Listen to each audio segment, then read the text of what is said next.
Hello friends and welcome to the Exams Made Simple, and we are back again with the Hindu Complete Newspaper Analysis for 1st of October 2022। 1 अक्टूबर 2022 का the Hindu newspaper analysis देखते हैं। शुरू करते हैं सबसे पहले front page की news के साथ, जो कि है रिजर्व बैंक ऑफ इंडिया यानी कि मॉनेटरी पॉलिसी कमेटी ने ये डिसाइड किया है कि वो 50 बेसिस पॉइंट यानी कि 50 बेसिस पॉइंट से बढ़ाने वाले हैं बैंक का पॉलिसी रेट, यानी कि बैंक रेट्स को 50% से बढ़ाने वाले हैं। अब जब भी मैं बोलूँ कि 50% से बढ़ाने वाले, इसका मतलब क्या होता है कि 0.5% किसी जो भी पहले परसेंटेज रहा होगा उसमें 0.5% आप ऐड कर दीजिए, 50/100 कर दीजिए, ठीक है ना। अब यहां पर समझो सबसे पहले बात कि बैंक का पॉलिसी रेट जो होता है वो होता क्या है ना। कल को आपसे यूपीएससी क्वेश्चन पूछ सकता है, which of the following rates are termed as policy rates for bank.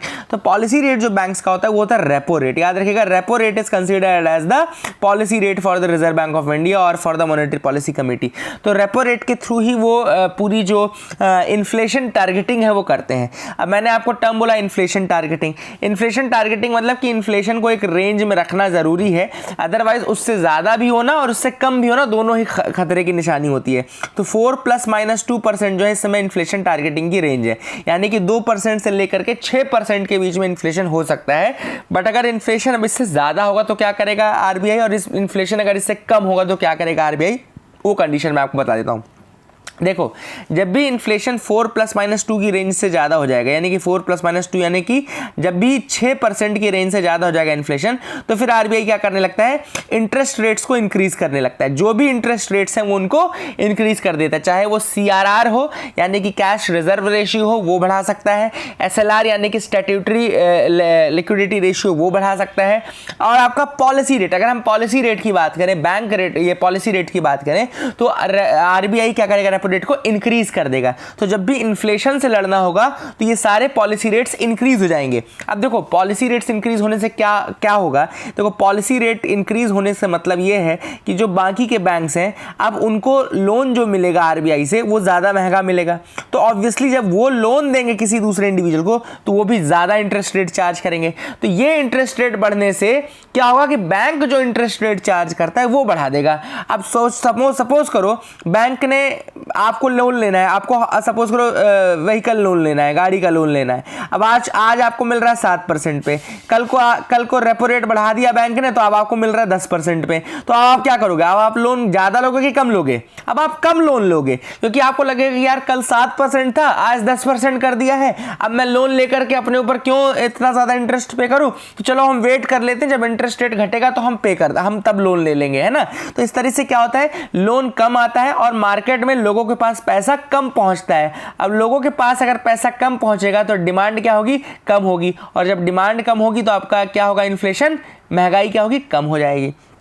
इस तरीके से रेपो रेट बढ़ा करके महंगाई कम कर दी। और वही चीज़ अगर 2% से कम हो जाए, if the interest inflation rate goes less than your 2%, तो 2% से अगर कम हो जाएगा तो फिर आरबीआई सारे रेट्स डिक्रीज कर देगी, ताकि लोन सस्ते मिल जाए, लोग ज़्यादा लोन डिमांड करें, और ज़्यादा लोग डिमांड करेंगे तो ज़्यादा पैसा आएगा, ज़्यादा पैसा आएगा तो ज़्यादा डिमांड बढ़ेगी, इससे प्राइजेस फिर बढ़ना शुरू होंगे, ग्रोथ शुरू होगी, प्रोडक्शन और ज़्यादा होगा, ठीक है ना।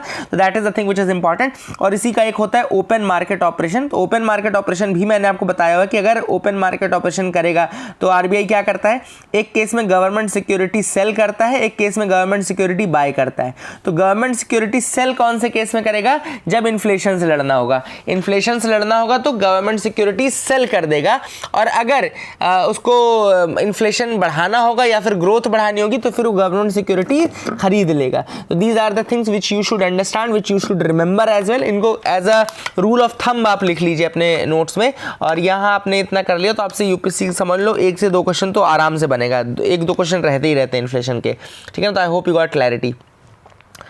आगे मूव करते हैं, देखते हैं और क्या इंपॉर्टेंट न्यूज़ आर्टिकल्स है। तो फ्रंट पेज की सबसे बड़ी खबर यही थी, और मल्लिकार्जुन खड़गे, शशि थरूर और उनके अलावा 2-3 लोग और भी हैं जो मतलब एक और व्यक्ति हैं जिन्होंने आपके चुनाव जो कांग्रेस का प्रेसिडेंशियल इलेक्शन है उसमें खड़े होने के लिए कहा है। एंड अशोक गहलोत का नाम आपको पता होगा, पहले उन्होंने पुल आउट कर लिया, फिर उसके बाद दिग्विजय सिंह ने अपना नाम पुल आउट कर लिया था। But now 2 main are the Mallikarjun खड़गे एंड योर शशि थरूर। तो I hope you got clarity regarding that as well, इसको याद रखिएगा, ठीक है। आगे मूव करते हैं, देखते हैं और क्या इंपॉर्टेंट न्यूज़ आर्टिकल्स है जिनके बारे में हमको डिस्कस करना है। तो you can move ahead very easily with me. ठीक है, तो यहाँ पे आपको बिल्कुल टेंशन लेने की ज़रूरत नहीं है। So as you can see we can move ahead down.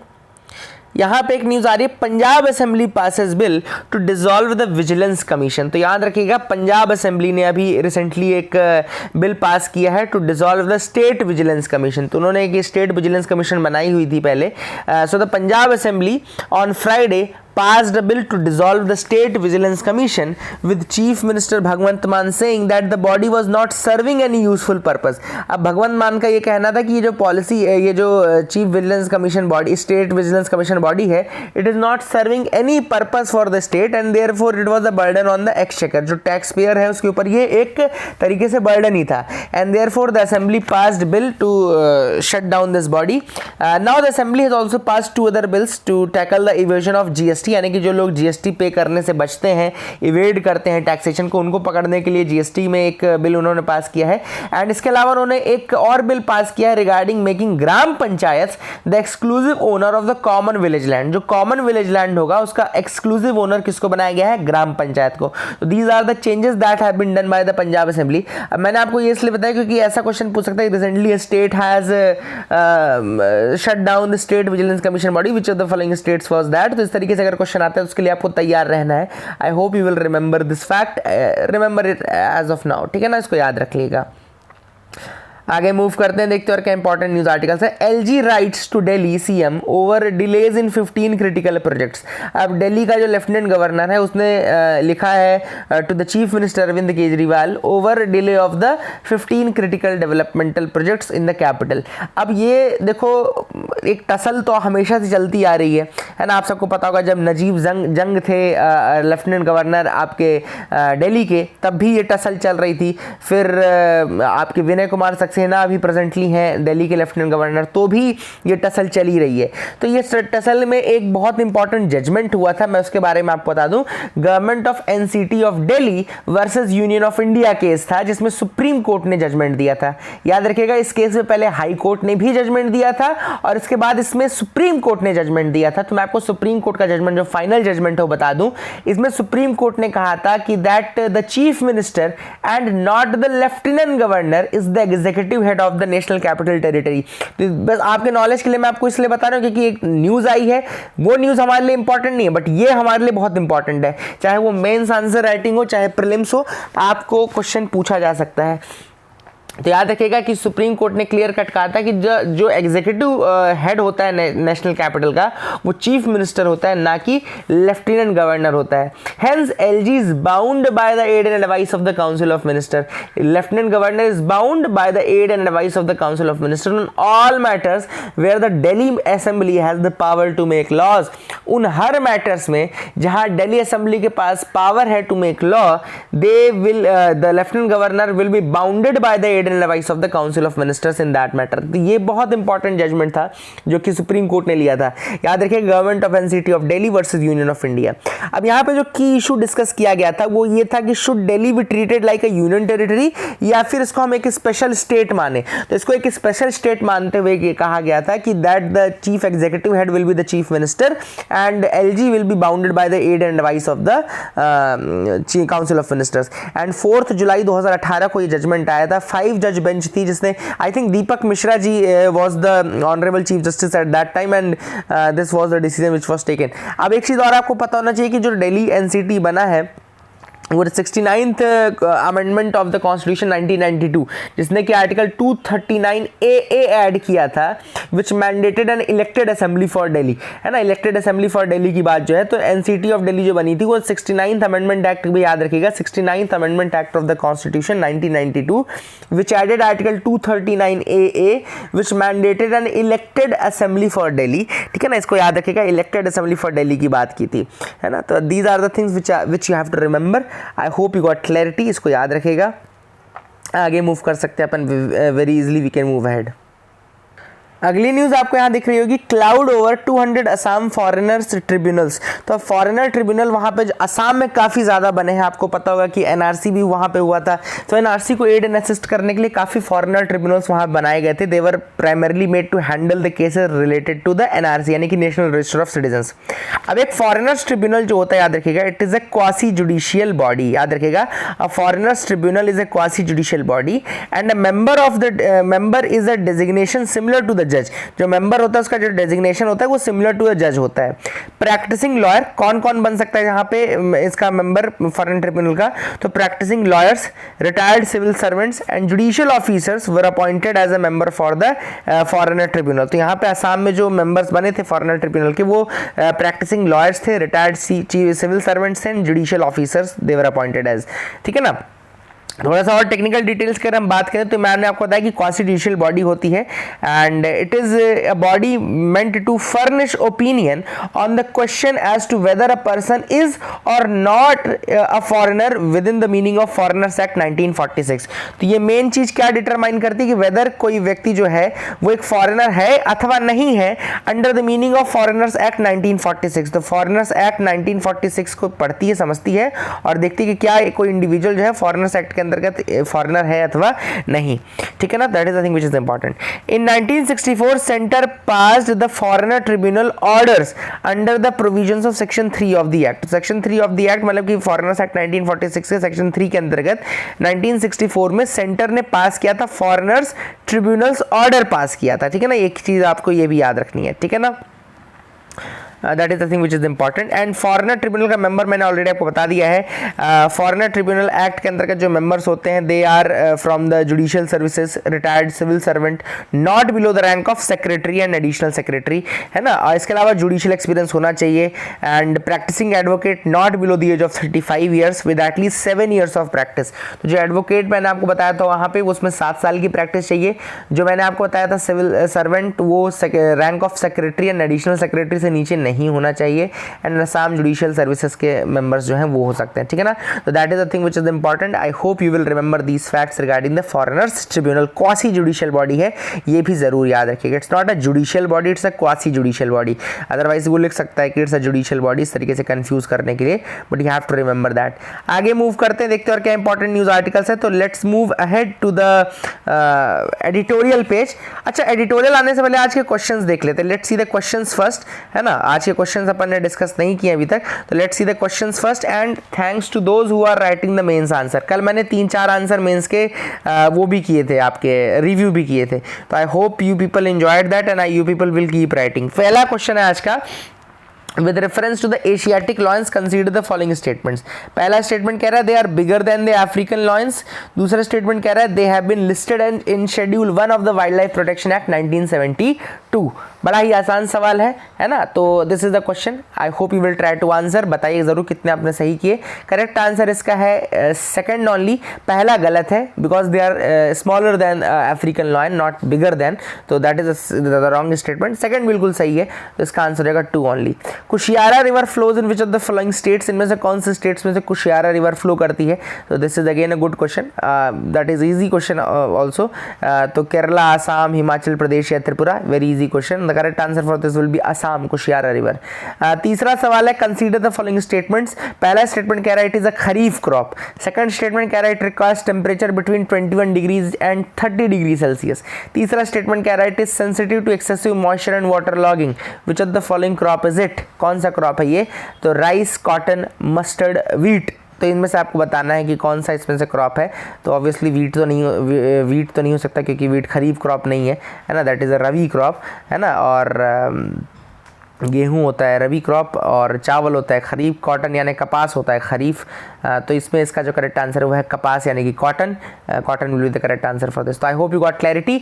आज का mains question of the day देख लीजिए। आज का mains question of the day है what are the major global challenges that the world is dealing in the third decade of the 21st century. अभी जो third decade of the 21st century चल रहा है, कौन कौन से मेजर ग्लोबल चैलेंजेस हैं जो कि वर्ल्ड डील कर रहा है, मतलब उसका इंपैक्ट या रामिफिकेशन ग्लोबली होना चाहिए। ग्लोबल ग्लोबल लेवल पे होना चाहिए, ठीक है ना। तो please make sure you remember that as well, ठीक है।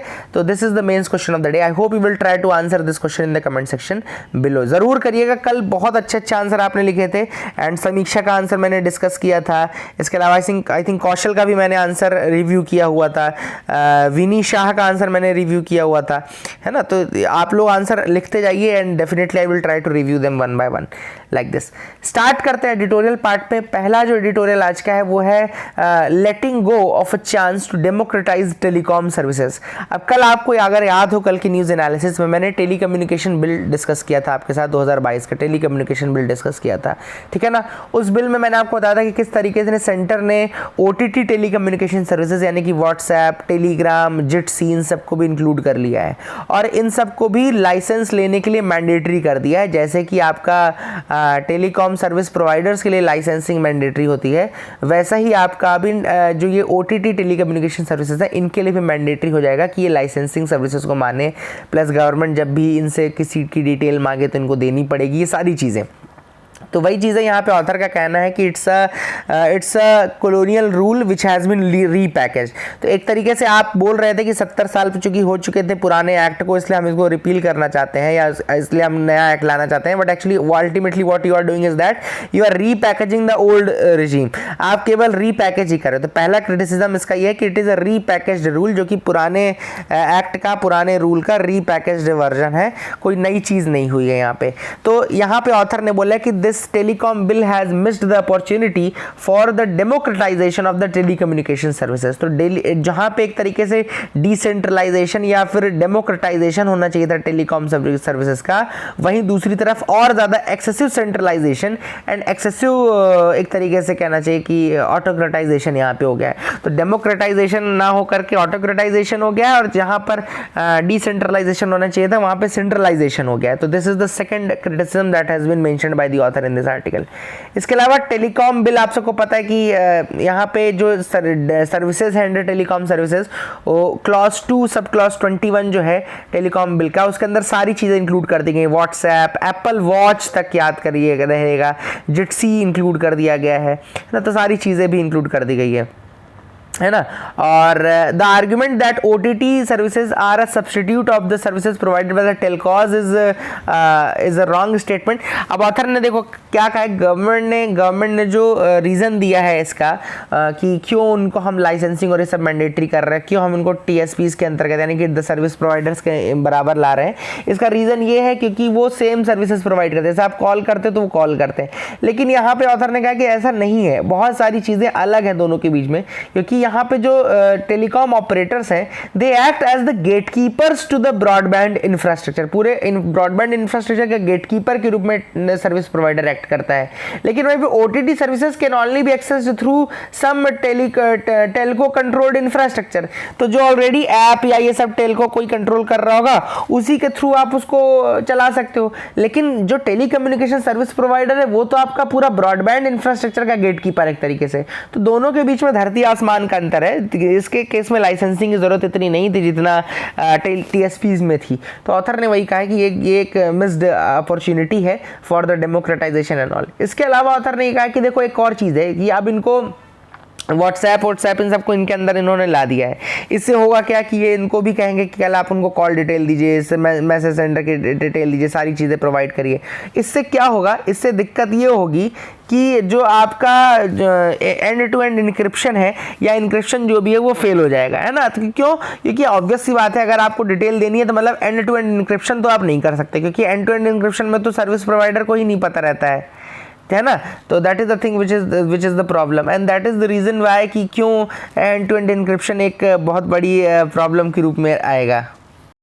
तो एक वो भी समस्या रहेगी प्राइवेसी की एंड सिक्योरिटी की। इसके अलावा ये तो आपको पता ही होगा कि टेलीग्राफ एक्ट जो है 1885 का, उसमें ऑलरेडी इंटरसेप्शन ऑफ मैसेजेस की पावर गवर्नमेंट के पास है। तो एक तरीके से अपनी पावर और वाइड कर दे रहा है। वही वाली बात है ना कि जब डिसेंट्रलाइजेशन करना था तो एक्सेसिव सेंट्रलाइजेशन कर रहा है government. This is as per the telecommunication bill which has been written by the author. तो ऑथर वही कह रहे हैं, ठीक है ना।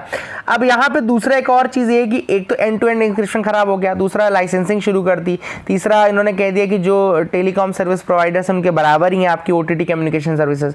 तो ये सारी इश्यूज तो ऑलरेडी हैं ही। इसके अलावा justice BN Shri Krishna committee की जो रिपोर्ट थी जो उन्होंने दी थी प्राइवेसी के रिगार्डिंग, वो भी कहीं ना कहीं फॉलो नहीं हुई है। एक्सेसिव सर्विलेंस के बारे में उन्होंने कहा था कि एक्सेसिव सर्विलेंस नहीं होना चाहिए, प्राइवेसी को भी आपको उतनी वैल्यू देनी है, लेकिन यहाँ पर अगर आप देखें तो एक्सेसिव सर्विलेंस की तरफ ही गवर्नमेंट गया है। तो जस्टिस BN श्री कृष्णा की जो रिपोर्ट थी वो भी कहीं ना कहीं जो है फॉलो नहीं हुई है।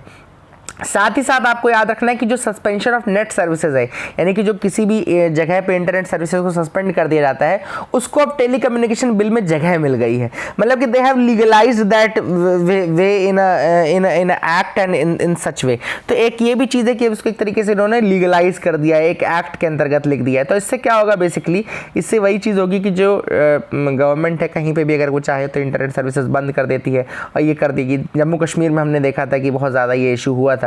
Anuradha Bhasin versus union of India case भी आपको याद होगा, जिसमें 4G रिस्टोरेशन के लिए सुप्रीम कोर्ट ने कहा था कि अनलिमिटेड टाइम पीरियड के लिए आप, इंडेफिनिट टाइम पीरियड के लिए आप सर्विसेज को बंद नहीं कर सकते हो, और वहाँ पे आपके कुछ कट्स एंड वो होने चाहिए, ठीक है ना। तो that is the thing which was there. दूसरा एडिटोरियल जो है आज का डिस्कस करेंगे, India as India ages keeping an eye on the elderly. तो यहाँ पे बात चल रही है कि टुडे इज, आपको पता होना चाहिए कि international day for older persons, 1 अक्टूबर है international day for older persons. तो यहाँ पे बात चल रही है, ऑथर ने कहा है कि देखो धीरे धीरे जो एज है, एवरेज एज है, वो बढ़ती जा रही है।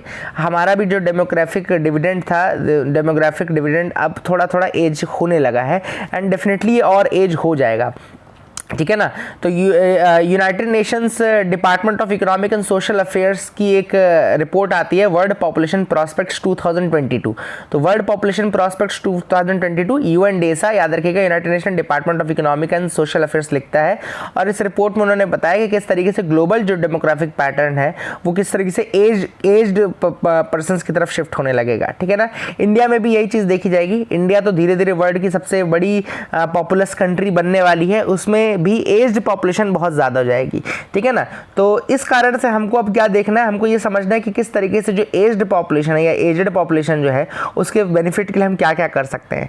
तो ऑथर ने कहा कि देखो जो एज्ड पॉपुलेशन होती है उसमें नॉन कम्युनिकेबल डिसीज़ जैसे कि diabetes, hypertension, heart diseases, disability related to vision, hearing, mobility, ये सारी बहुत ज़्यादा काफ़ी मात्रा में रहती है। और इन सब में सबसे बड़ी जो डिसेबिलिटी ऑथर ने उठाई है वो है विजन की disability. 30% of the elderly in the study जो अभी उन्होंने रिसेंटली की थी उसमें उनको या तो मतलब डिस्टेंस विजन लॉस था, एंड 50% को लगभग नियर विजन लॉस था। मतलब अगर 100% लोगों का सर्वे किया गया तो 80% एल्डरलीज को विजन लॉस था, ठीक है ना। तो that is the thing which you should understand.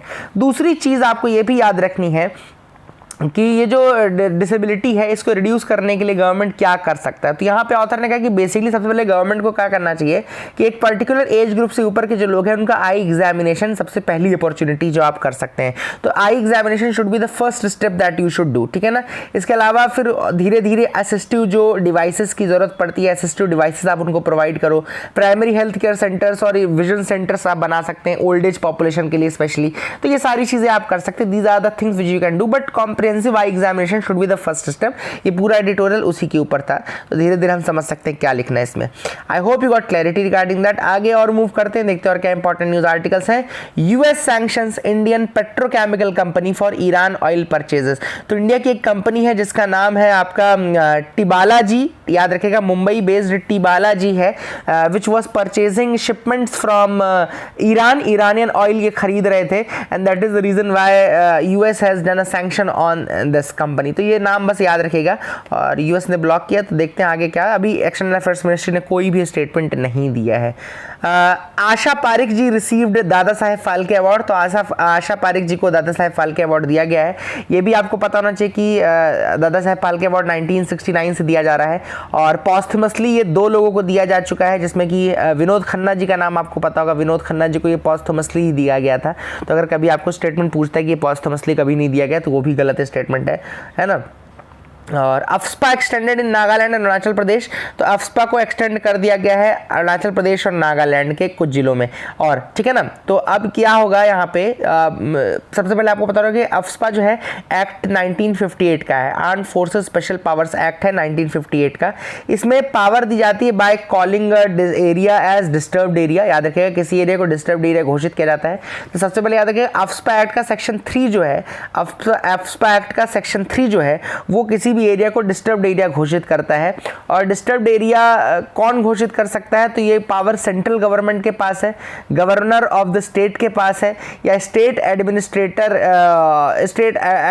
Of the union territory के पास है। तो they can declare whole part और पार्ट ऑफ द स्टेट और union territory as disturbed area, तो वो डिस्टर्ब्ड एरिया घोषित कर सकता है। और ऐसे एरियाज में जो आर्मी है उसके पास बहुत एक्सेसिव पावर्स आ जाती हैं, जैसे कि they can prohibit the gathering of 5 or more persons and they can use force. 3 बार अनाउंस करके वो, मतलब पहले उनको अनाउंस करना है फिर वो गोली भी चला सकते हैं। तो दिस इज द थिंग विच है, अनाउंस करना है पहले फिर गोली चलाना है, लेकिन ठीक है ना, तो दैट इज, लेकिन वो तभी होगा जब रीजनेबल उसमें ज़रूरत हो, तभी हो सकता है, but that is the thing which is there. AFSPA के बारे में याद रखिएगा।